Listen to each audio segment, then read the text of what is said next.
Indonesia kembali mengambil langkah besar dalam memperkuat pertahanannya. Bukan lewat pengadaan jet tempur baru, bukan kapal perang, bukan rudal jarak jauh, namun sesuatu yang jauh lebih fundamental. TNI akan dikerahkan untuk menjaga seluruh kilang minyak nasional. Di era konflik modern, ini bukan sekadar kebijakan administratif, melainkan keputusan strategis yang menentukan kelangsungan negara.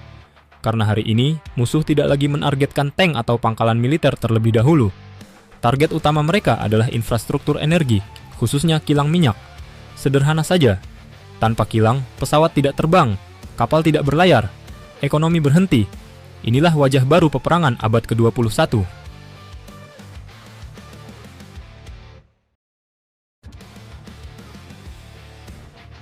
Bukti dari konflik global, kilang adalah target nomor 1. Dunia sudah memberikan bukti-buktinya. Tahun 2019, 2 fasilitas raksasa Saudi Aramco dihantam drone dan rudal jelajah. Dalam hitungan jam, produksi minyak dunia anjlok jutaan barel.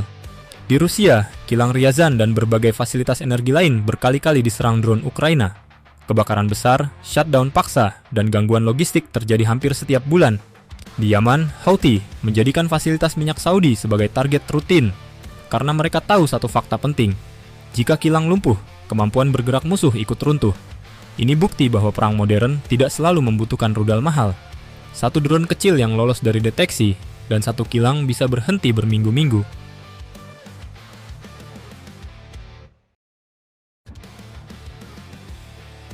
Kenapa Indonesia harus lebih siap? Indonesia adalah negara kepulauan dengan ribuan titik energi dan rantai logistik yang sangat panjang. Kilang, depot BBM, dan jalur distribusi adalah urat nadi nasional. Karena tanpa bahan bakar, tidak ada jet tempur yang bisa tinggal landas. Tidak ada KRI yang bisa berpatroli. Tidak ada kendaraan TNI yang bisa bergerak. Dan ekonomi nasional akan sesak napas. Melindungi kilang bukan soal bisnis minyak. Ini adalah soal pertahanan negara. Dan itulah mengapa Presiden dan Menhan memutuskan. Mulai Desember, TNI akan memperkuat penjagaan seluruh objek vital Pertamina. Ini bukan keputusan reaktif. Ini adalah adaptasi terhadap pola perang global.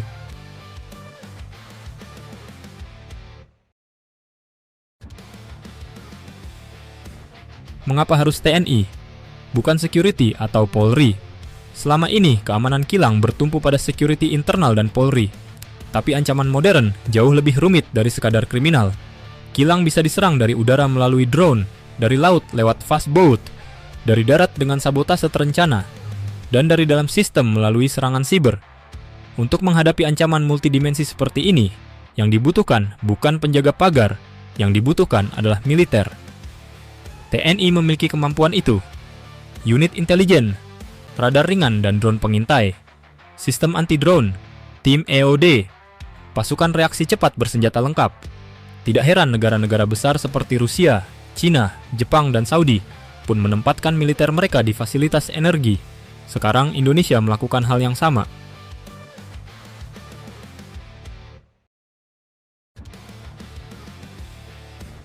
Pertahanan berlapis, standar baru keamanan kilang. Dengan hadirnya TNI, pengamanan berubah dari sistem konvensional menjadi layered defense.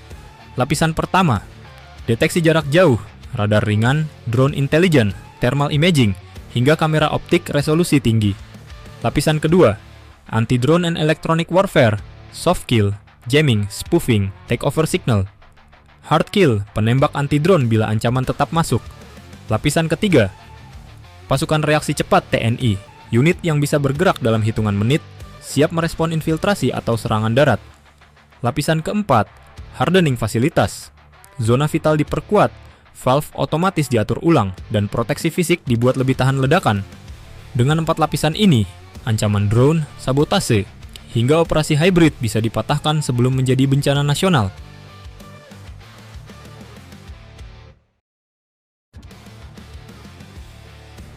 Ancaman baru, perang siber di dalam kilang. Peperangan modern tidak selalu bersuara. Ada ancaman yang jauh lebih senyap, serangan siber. Banyak kilang modern menggunakan industrial control system yang terhubung jaringan. Jika diretas, pompa bisa dimatikan, valve dihancurkan, dan seluruh operasi berhenti total tanpa satupun ledakan. Karena itu, keterlibatan TNI bukan hanya soal kekuatan fisik, Akan ada integrasi langsung dengan cyber defense nasional. Ini adalah perang baru yang sering tidak terlihat, tapi efeknya bisa lebih menghancurkan dari bom.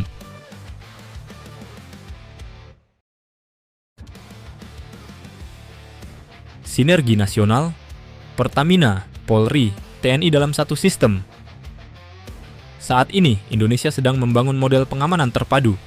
Pertamina sebagai pengelola teknis kilang, Polri sebagai penegak hukum dan kriminalitas, TNI sebagai kekuatan pertahanan dan respon militer. Model seperti ini sudah dipakai Amerika, Jepang, Korea Selatan, hingga Uni Emirat Arab.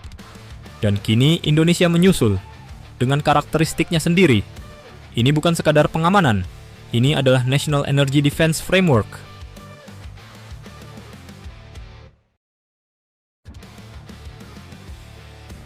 Ketika negara lain memperkuat pengamanan energi mereka, Indonesia tidak boleh tertinggal. Kilang minyak adalah jantung daya gerak bangsa. Menjaganya berarti menjaga kemampuan tempur TNI, menjaga ekonomi, menjaga stabilitas nasional, dan menjaga masa depan. Dengan TNI yang kini memperkuat objek vital energi, Indonesia mengirim pesan jelas.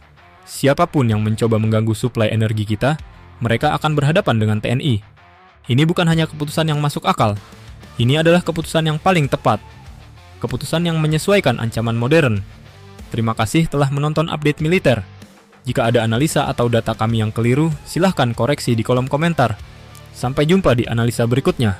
Salam hormat untuk seluruh prajurit yang menjaga energi bangsa.